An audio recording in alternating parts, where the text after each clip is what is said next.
And now members of the Energy and Privatisation Parliamentary Committee want Treasury Cabinet Secretary John Mbadi to reduce expenditure instead of pursuing the listing of Kenya Pipeline Company on the Nairobi Securities Exchange to raise revenue for meeting national budget obligations.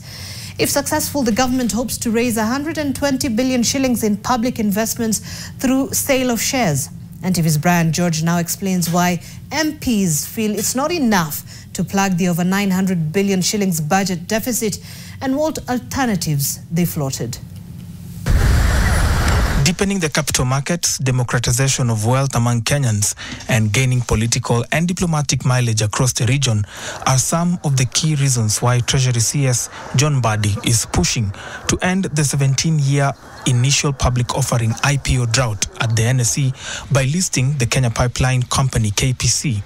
The government is optimistic that the history of Safaricom's IPO in 2008 would be replicated if this KPC's process sails through. At the time, Safaricom's IPO raised over 50 billion shillings, a 500% oversubscription. Here are a few numbers for your benefit. Out of this IPO, the government hopes to get 120 billion Kenya shillings, which is representative of about 2.86% of the 4.2 trillion 2025-2026 national budget. Currently, KPC gives the government about 3.1 billion shillings in dividends. And lastly, if the IPO goes through, 35% is the stake that the government hopes to hold non-dilutable. Parliament's Energy and Privatisation Committees, however, put Treasury to task as to why there's overlooking of other failed listings, notably the national carrier Kenya Airways, Uchumi, Kenya Re and Mumias Sugar, and why a profitable KPC would be going private. Some of the profits were book profits. Yeah, like Mumias, there were issues, there were challenges.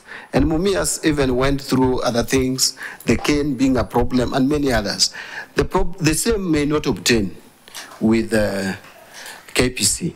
Even Uchumi. So I want us to look at each individual case. Let's not say because a company failed, Telkom failed, or Telkom did not take off as was expected, because it was becoming obsolete. The services that it was offering could be offered better. Given the pressing 2025-2026 budget needs, Parliament wants a bond floated instead of this proposed listing, a move the Treasury advises against. A lot of times we have been funding our infrastructure projects from debt, by borrowing.